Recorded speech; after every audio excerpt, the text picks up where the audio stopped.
It's the most wonderful time of the year. That's right, I am the hardcore gamer. Now, that's hardcore as in...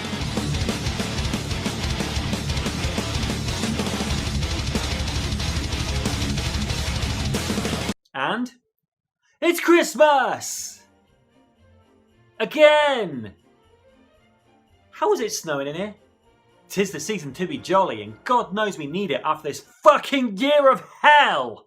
So I thought it was high time to do another Christmas video, because it's been like 4 years since I last did one. And this is my house, and my rules, and if you don't like it, you can go away. And please don't go away. Whoa, channeling my parents a little bit there, or what? So, let's talk about the definition of a Christmas movie. Does it have to be about Christmas to qualify? Or does a movie only set during Christmas count too? Content versus backdrop. That's probably someone's dissertation right there. So, Batman Returns is set during Christmas, but it isn't really about Christmas, unlike something like Elf, which firmly sets its roots in Santa's mythos. So what about if that movie has a video game based on it? Does that then become a Christmas game? Is Batman Returns for SNES a Christmas game? How deep does this rabbit hole go? I'm losing the... So, grab yourself a mince pie and a cup of hot cocoa, and together let's take a look at a game that definitely isn't a Christmas game, but is sort of, kind of based on a Christmas property. And that is Die Hard Arcade for Sega Saturn. Also, this is actually Dynamite Deka, the Japanese version. So, is this video even based on Christmas anymore?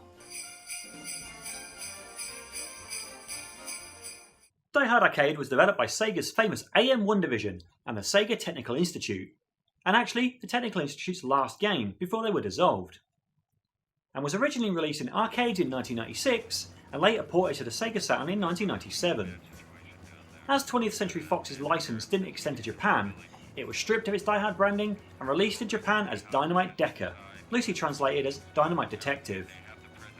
Although weirdly, the character on the front of the Japanese box looks exactly like Bruce Willis, whereas the Western release does not. That's weird, right? The President's daughter has been kidnapped by terrorists. I know! She's being held prisoner in a large office plaza. I know! And only you, and possibly a friend, can save her. I know! To do so, you must enter the Nakatomi Plaza building once again and just kick the shit out of a bunch of lads. Yeah, this is an arcade scrolling beat 'em up, and in fact, the very first 3D scrolling beat 'em up, so it's bloody history. It is a very good beat 'em up though. Every punch feels crunchy, and it's satisfying in only the way a good beat 'em up can be. You play as John McClane, or his lady cop partner Chris Thompson, depending on whether you're player 1 or player 2. They have different names in the Japanese version, but who cares? Both characters are essentially the same, so there isn't really any disadvantage of being player 2, unless you're the little brother who really wanted to play as not Bruce Willis for some reason. Each level takes the form of a little combat arena, where you must defeat every enemy to continue.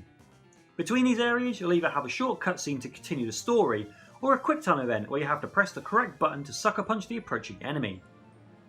Complete the quick time event and you move to the next arena. Fail and you'll have to fight an extra arena as punishment. These arenas are full of various items such as chairs, brooms, pot plants, even grandfather clocks. All of these can be wielded as weapons with which to spread some Merry Christmas cheer all over some terrorist faces. Each stage finishes with a boss you obviously need to defeat in order to continue. Once he or she is toast, you jump into the elevator to the next floor.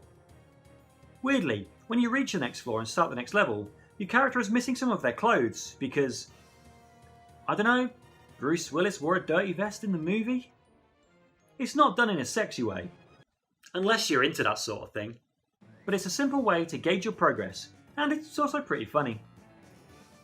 Enemy designs are pretty varied, with numerous character models used, and there's rarely any repetition in models, unless there's a specific reason for it, like cops or firefighters.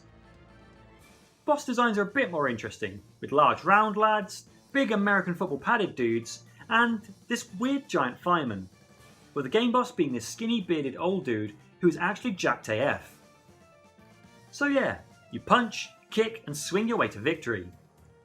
This being the port of an arcade game designed to be fun enough for you to pump your life savings into to complete, its difficulty ramps up pretty quickly.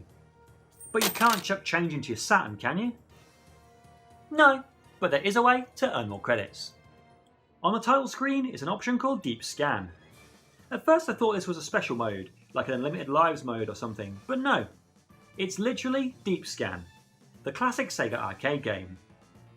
A fun inclusion, but this holds a secret.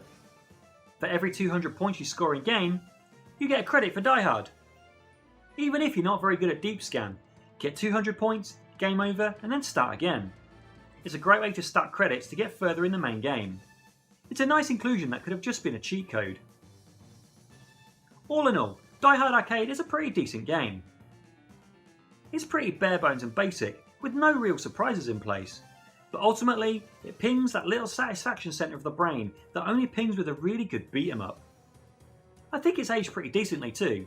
The graphics are sharp and look okay for the era, especially seeing as this was the very first 3D beat 'em up. The sound and music are solid, and for an early 3D game, the voice acting is surprisingly good. The game is a little on the expensive side nowadays, but if you're able to, I'd say it was definitely worth giving a go. So that was Die Hard Arcade, or Dynamite Deka if you prefer. A neat little hidden gem in the Saturn library that's definitely worth a shot, and technically is based on a Christmas movie, so I'm calling it a Christmas game. So there. Anyways, I've been the Hardcore Gamer. Join me next time for a much better video, but for now, Merry Christmas and Yippee-ki-yay! Hey folks, me again, and I want to thank you for watching this video, and thank you for watching my videos all this year. I think I've put more videos out this year than I have in any previous year of this channel's existence, which has been about 5 years, and I'm so happy that you guys are enjoying them and that you're watching them, and I just want to help this channel grow and get bigger and get more eyes on it. So please, if you like this video, hit that like button. If you want other people to see it, hit that share button, subscribe to me to see more, and let's just get this whole thing rolling. Let's get this all going and make 2021 the best year it can be. If you like what you've seen, want to support me monetarily, you can. You can go to coffee.com/xHARDCOREGAMErx, and why not? Buy me a drink. It's Christmas after all. Thanks again for watching, and I'll catch you guys in the next video.